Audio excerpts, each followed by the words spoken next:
Halo Sobat Identitas Sepekan kembali lagi merangkum sejumlah peristiwa dari Universitas Hasanuddin dalam sepekan ini.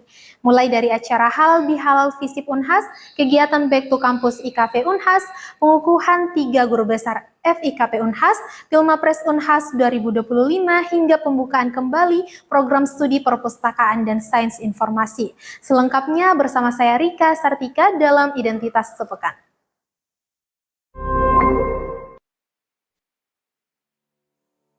Pekan ini, Fakultas Ilmu Sosial dan Ilmu Politik Universitas Hasanuddin menggelar acara Halal Bihalal yang berlangsung meriah di lapangan Mimbar Visip Unhas pada Sabtu 12 April.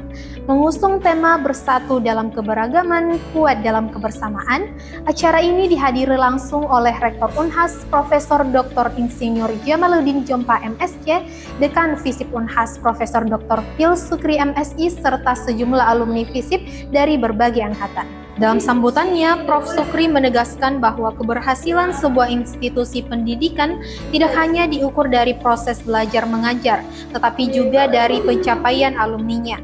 Tak hanya itu, Dekan Visip Unhas juga menyampaikan harapannya agar acara ini menjadi wadah menjaga kebersamaan antar alumni. Dalam kesempatan yang sama, ia juga mengundang seluruh alumni untuk turut meramaikan peresmian gedung baru Visip tahun depan. Ikatan Keluarga Alumni Fakultas Ekonomi dan Bisnis Universitas Hasanuddin atau IKV Unhas menggelar kegiatan Back to Campus pada Sabtu 12 April di pelataran FEB Unhas. Acara ini dihadiri sejumlah alumni serta jajaran pimpinan kampus termasuk Rektor Unhas. Dalam sambutannya, Rektor menekankan pentingnya menjaga silaturahmi antar alumni sebagai bentuk penghargaan terhadap alma mater.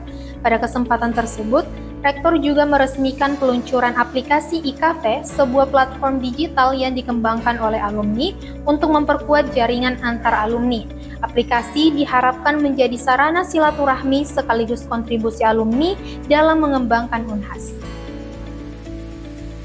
Organisasi Kemahasiswaan Informatika Fakultas Teknik atau OKIF FT Unhas resmi menutup gelaran Red Campus Futurist Informatics Competition atau Recursion pertama. Penutupan kompetisi ini dirangkaikan dengan seminar dan awarding yang digelar pada Minggu 13 April 2025 di Auditorium Prof. Amiruddin Fakultas Kedokteran Unhas.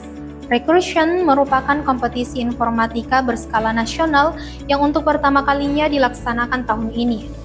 Mengangkat tema Transforming Tomorrow, Innovative Digital Solution for a Smart, Sustainable, and Secure World, kompetisi ini mempertandingkan 4 cabang lomba, yakni Competitive Programming, ICT Business Plan, UI/UX Design, dan Capture the Flag.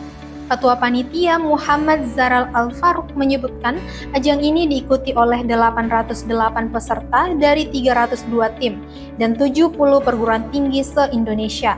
Setelah melalui proses seleksi selama 3 bulan, tim-tim dari universitas ternama seperti BINUS, ITB, ITS, IPB, UI, dan Universitas Brawijaya berhasil keluar sebagai juara di masing-masing kategori.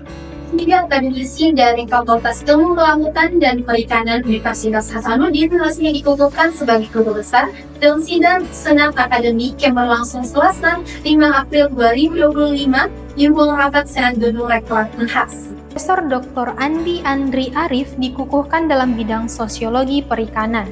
Dalam orasi ilmiahnya, ia menyoroti pentingnya modernisasi perikanan yang inklusif bagi nelayan kecil dan tradisional. Ia memperkenalkan pendekatan sosioteknologi yang menggabungkan inovasi teknologi dengan kearifan lokal. Menurutnya, modernisasi tidak boleh hanya berorientasi industri, tetapi juga memperhatikan kesejahteraan sosial 2,5 juta nelayan kecil di Indonesia. Sementara itu, Profesor Dr. Sri Suro Adawati dikukuhkan sebagai guru besar dalam bidang ilmu ekonomi makro dan mikro. Dalam pidatonya, ia menyoroti dampak kebijakan larangan alat tangkap seperti cantrang yang dinilai merusak lingkungan, namun juga menimbulkan efek berganda atau multiplier effect negatif terhadap ekonomi nelayan. Ia menawarkan 6 model alternatif rekonstruksi aktivitas ekonomi nelayan untuk menciptakan kebijakan perikanan yang adil dan berkelanjutan. Selanjutnya, Profesor Dr. Muhammad Asyar Amran dikukuhkan sebagai guru besar dalam bidang penginderaan jauh ke lautan. Ia menegaskan peran strategis teknologi citra satelit dalam mendukung kebijakan tata ruang pesisir, seperti pemetaan klorofil, suhu laut, dan padang lamun. Ashar bahkan menampilkan visualisasi 3D ekosistem laut sebagai bagian dari inovasi berbasis transformasi spektral. Selanjutnya, Universitas Hasanuddin kembali menggelar ajang bergengsi tahunan pemilihan mahasiswa berprestasi atau Pilmapres Unhas 2025. Puncak acara sekaligus penganugerahan para pemenang berlangsung di Arsyad Rashid Lecture Theater pada Selasa 15 April 2025. Pilmapres tahun ini diikuti oleh 103 mahasiswa pilihan dari berbagai fakultas yang mengirimkan 3 hingga 5 delegasi untuk bersaing di tingkat universitas.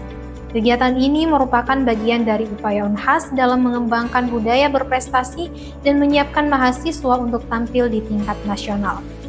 Kepala Subdirektorat Pengembangan Prestasi dan Talenta Mahasiswa Unhas, Dr. Suhasman Eshud MSI, menyampaikan bahwa ajang ini dikembangkan menjadi lebih terstruktur dengan 3 kategori jenjang sarjana, yaitu Pratama, Utama, dan Paripurna. Untuk kategori utama, gelar mahasiswa berprestasi terbaik jatuh kepada Diego Agung Cristofano P. dari Fakultas Teknik.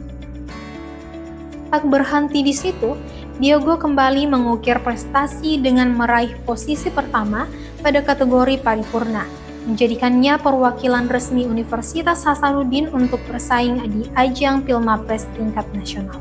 Setelah vakum lebih dari 2 dekade, program studi perpustakaan dan sains informasi akan segera hadir kembali di bawah naungan Departemen Ilmu Komunikasi, Fakultas Ilmu Sosial dan Ilmu Politik Unhas. Kabar pembukaan prodi ini diketahui setelah diterbitkannya surat persetujuan dari Majelis Wali Amanat Unhas pada bulan Oktober tahun 2024 lalu. Program studi perpustakaan dan sains informasi bukanlah hal baru di Unhas. Sebelumnya, Unhas pernah membuka program Diploma 3 Ilmu Perpustakaan pada tahun 1978. Program tersebut kemudian diperluas pada tahun 1992 dan dihentikan operasinya pada tahun 2003. Kini, prodi tersebut akan kembali hadir dengan kurikulum yang disesuaikan dengan kebutuhan zaman, khususnya dalam pengelolaan informasi dan teknologi perpustakaan digital. Fauzan selaku anggota tim Task Force Pembukaan Prodi menyampaikan bahwa program studi perpustakaan dan sains informasi Unhas akan mulai menerima mahasiswa pada tahun 2025 melalui jalur seleksi mandiri. Jumlah mahasiswa yang akan diterima untuk angkatan pertama diperkirakan sebanyak 30 orang. Proses seleksi akan mengikuti ketentuan penerimaan mahasiswa baru jalur mandiri Universitas Hasanuddin pada umumnya. Sobat Iden, itulah tadi sejumlah peristiwa yang terjadi di Universitas Hasanuddin sepekan ini. Berita selengkapnya dapat kamu akses di laman identitasunhas.com. Saya Rika Sartika, pamit undur diri, sampai jumpa di pekan selanjutnya.